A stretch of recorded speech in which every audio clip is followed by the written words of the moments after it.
नमस्कार, welcome to money group and मैं हूँ चिन्मयानंदा। ये देख लेते हैं आने वाले टाइम पे मार्केट कैसे मूवमेंट हो सकता है। पहले चलते थोड़ा वीकली चार्ट पे। वीकली चार्ट पे हम अगर यहाँ पे देखते हैं तो यहाँ पर एक हमें वीकली चार्ट पे एक अच्छा खासा सेलिंग दिख रहा था। उसके बाद एक डोजी पैटर्न हमें देखने को मिला और उसके बाद यहाँ पर देखिए एक इन्वर्टेड हैमर कैंडल हमें देखने को मिल रहा है। ये कैंडल का मतलब क्या है, पहले ये समझने की कोशिश करते हैं। मान लीजिए इस लेवल के आसपास कहीं पर मार्केट ने ओपन हुआ था। उसके बाद मार्केट नीचे-नीचे धीरे आता ही चला गया और सडन एक पॉइंट के बाद वहाँ पर ज़्यादातर सेलर और दिखाई नहीं दिए। यहाँ पर फिर से बायर्स का एक्युमुलेशन बढ़ता ही गया और ये फिर से यहाँ पर ऊपर की ओर से मार्केट फिर से मूवमेंट होता ही चला गया और यहाँ पर जो उसका जो ओपनिंग लेवल था, उसके ऊपर जाके मार्केट जब ये हफ्ता क्लोज़ हुआ तो वहाँ पर जाके कहीं पर क्लोज़ हो गया है। तो ये मार्केट पे इस तरीके से कहीं पर हमें कैंडल देखने को मिल रहा है। इसका मतलब नीचे की ओर से मार्केट जब जा रहा था तो वहाँ पर आइदर सेलर्स जो भी होंगे ऊपर के लेवल की ओर से वो लोग अपना पोजीशन को स्क्वायर अप करके अभी चुपचाप बैठे होंगे या फिर नीचे की लेवल की ओर से जो भी हम लोग का जो बाइंग प्रेशर आ रहा था उसके वजह से सेलर्स का स्टॉप लॉस हिट हो गया है और वो लोग अपना स्क्वायर अप पोजीशन करके अपने अभी चुप बैठे होंगे और अभी सिर्फ बायर्स ही अपना पोजीशन को ऐड करते जा रहे हैं। इसका मतलब ये नहीं कि आने वाले टाइम पे यहाँ पर हमें सीधे एक ऑफसाइड की मूवमेंट भी देखने को मिल सकता है। क्यों मैं ऐसा बोल रहा हूँ, यहाँ पर देखिए ये इन्वर्टेड हैमर कैमरा के ऑपोजिट साइड का कैंडल है, लेकिन यहाँ पर सेलिंग का प्रेशर चल रहा था लेकिन उसके बाद अचानक से बाइंग का प्रेशर आ गया था। तो ये हम लोग नहीं बोल सकते, लेकिन हाँ, हम लोग यहाँ पर एक अजम्पशन ले सकते हैं कि यहाँ पर अगर कल मार्केट अगर कहीं पर भी ओपन की ओर से जा रहा है तो यहाँ पर थोड़ा पॉसिबिलिटी है मार्केट फिर से ओपन ऊपर की ओर से मूवमेंट हो सकता है। तो यहाँ का जो निचलेतम स्तर है, ये एग्ज़ैक्टली उसी लेवल के आस-पास कहीं पर आ रहा है जो जहाँ पर कि लास्ट टाइम पे कहीं पर उसको सपोर्ट मिला हुआ था। एग्ज़ैक्टली पॉइंट तो नहीं है लेकिन 100-150 पॉइंट का ऊपर-नीचे हो सकता है, लेकिन उसी लेवल के आस-पास कहीं पर आ गया था। तो चलिए अब देख लेते हैं डे चार्ट पे। डे चार्ट पे अगर हम देखते हैं तो यहाँ पर मार्केट अपसाइड का मूवमेंट 20,200 के आस-पास फिर से यहाँ से स्लाइड होना शुरू हो गया था और यहाँ पर मार्केट अब धीरे से रिकवर हो रहा है। अगर ये रिकवर होके स्लो एंड स्टेडीली फिर से इसको रिकवर करता है तो 20,200 के आसपास हम लोग को एक अच्छा खासा प्राइस एक्शन देखने को मिल सकता है और यहाँ पर हम लोग का एग्रेसिवली बाइंग पोजीशन होगा जो कि नेक्स्ट लेवल हम लोग का फिर से 20,750 तक भी आ सकता है, क्योंकि मार्केट अब करीब 700 पॉइंट का नीचे की ओर से अगर गिरावट दिया है तो ऊपर की ओर से भी करीब 20,000 के आसपास है। अगर हम लोग 700 पॉइंट का ऊपर की ओर से मूवमेंट करते हैं देखते हैं तो 20,700 के आसपास कहीं पर भी जा सकता है। लेकिन जैसे मैं हमेशा बोलता हूँ, जब भी प्राइस एक्शन आता है वहाँ पर एक एम पैटर्न भी देखने को मिल सकता है। तो यहाँ पर अगर मार्केट फिर से यू टर्न लेना शुरू हो जाता है तो यहाँ पर एक हमें अच्छा खासा एक फिर से एम पैटर्न देखने को मिल सकता है, जिसका ब्रेकडाउन पॉइंट करीब 19,400 से लेके 450 ये सारे लेवल तक हो सकता है और वहाँ से हम लोग को फिर से एक एग्रेसिवली सेलिंग का लेवल भी देखने को मिल सकता है। तो 50 मिनट्स चार्ट पे चलते हैं, देखते हैं मार्केट मंडे के दिन कहाँ पर कैसे मूवमेंट हो सकता है। फ्राइडे दिन का हम लोग का वीडियो अपलोड नहीं हो पाया था और उस हिसाब से अगर हम देखें तो थर्सडे के दिन मार्केट गैप अप में ओपनिंग हुआ और फिर से यहाँ पर एक वोलेटाइल मार्केट ओपन हो गया था। फ्राइडे के दिन फिर से मार्केट थोड़ा-सा गैप अप में ओपनिंग हो गया और वहाँ से ऊपर की ओर से मूवमेंट होने की कोशिश कर रहा था, लेकिन 19,680, 19,700 ये सारे लेवल के आसपास से मार्केट अभी एक पहुँच लिया हुआ है। मैंने अपने वेडनेसडे की वीडियो में यही बताया था, अगर मार्केट को पहले 19,500 से लेके 600 के लेवल के आसपास कहीं पर एक मूवमेंट होने दीजिए और वहाँ पर आके कहीं पर क्लोज़ होने दीजिए। यहाँ पर जाने के बाद ही हम लोग ऊपर की ओर से बाइंग की साइड पे कोई भी अगर प्लान कर सकते हैं। अदरवाइज़ मार्केट जिस तरह से मार्केट गैप डाउन पे ओपन हो रहा था और नीचे खुद को सँभालने की कोशिश कर रहा था, तो वहाँ पर हमें कैसेज़ की थोड़ा देख के हमको ट्रेड करना चाहिए, लेकिन मार्केट अभी धीरे-धीरे ऊपर की ओर से बढ़ना शुरू हो रहा है। तो यहाँ पर देखिए प्रीवियसली हम लोग का जो रेजिस्टेंस लेवल है वो करीब 19,720 से लेकर 750 तक है और नीचे की ओर से 19,440 से लेके 19,500 ये सारे लेवल के आसपास कहीं पर निफ्टी को अभी एक सपोर्ट मिलने वाला है।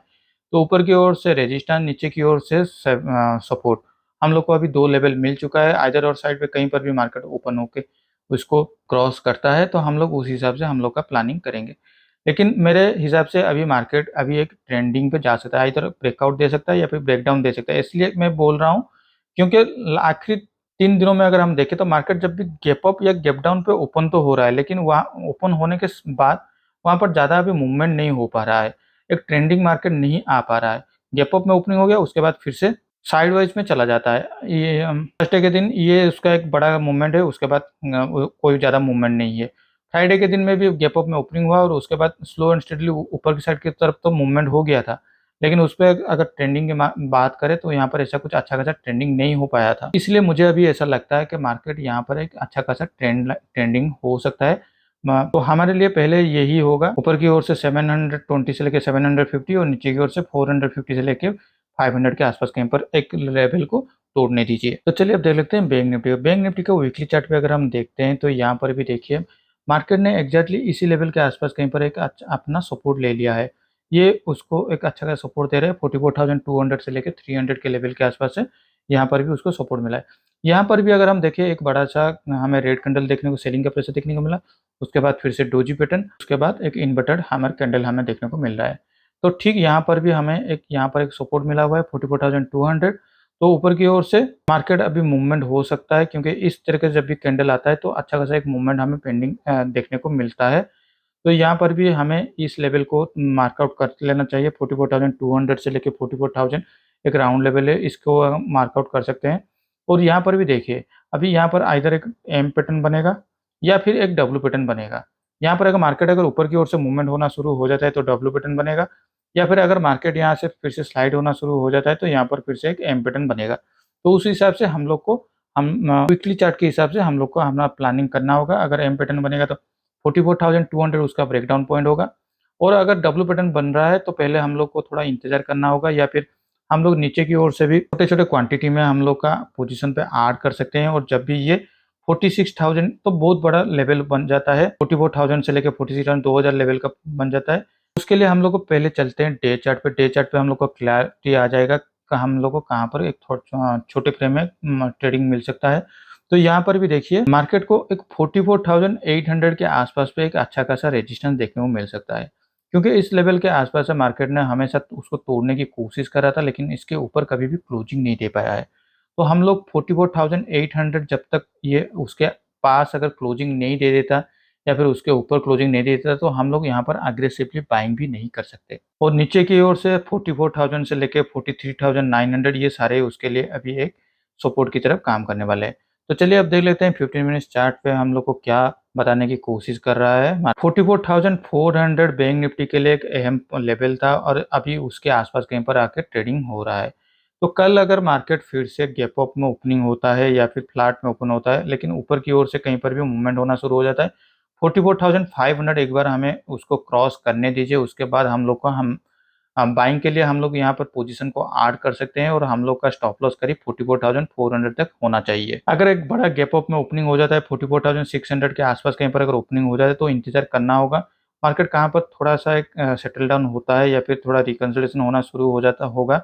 44,500 जब भी आता है तो उसके आसपास पे हम लोग हमारा पोजीशन को ऐड कर सकते हैं। जब भी यहाँ पर 44,500 के आसपास पे एक हमें रिवर्सल कैंडल ग्रीन कैंडल देखने को मिलता है तो यहाँ पर हम लोग का हमारा पोजीशन को ऐड करेंगे, और यहाँ पर भी हम ऊपर की ओर से प्लान कर सकते हैं। लेकिन मान लीजिए मार्केट फिर से करीब इस लेवल के आसपास कहीं पर ओपन हो जाता है 44,300 के नीचे, तो यहाँ पर मार्केट में थोड़ा फिर से कंफ्यूजिंग लेवल्स क्रिएट हो सकता है, और मार्केट आइदर डाउन साइड पे ज़्यादातर स्लाइड हो जाएगा, या फिर ये जो लेवल है 44,100 यहाँ तक थोड़ा उसको सपोर्ट मिलने वाला है। लेकिन यहाँ पर भी अगर उसको सपोर्ट नहीं मिलता, यहाँ पर भी मार्केट आने के बाद एक ट्रेंडिंग में अगर उसको भी ब्रेकआउट दे देता है तो आने वाले कल पे 44,000 से लेके 43,900 ये सारे लेवल पे हमको फिर से देखने को मिल सकता है। और यहाँ पर हम लोग जिससे बात कर रहे थे एम पैटर्न डे चार्ट पे, सॉरी वीकली चार्ट पे, तो यहाँ पर एम पैटर्न काम करना शुरू हो जाएगा तो उसका ब्रेकआउट में हम लोग हमारा एग्रेसिवली शॉर्ट पोजीशन भी ले सकते हैं। तो चलिए अब देख लेते हैं हमारे पोजीशन की ओर। मैंने हमारे पोजीशन में थोड़ा बहुत ऐड किया हुआ हूँ।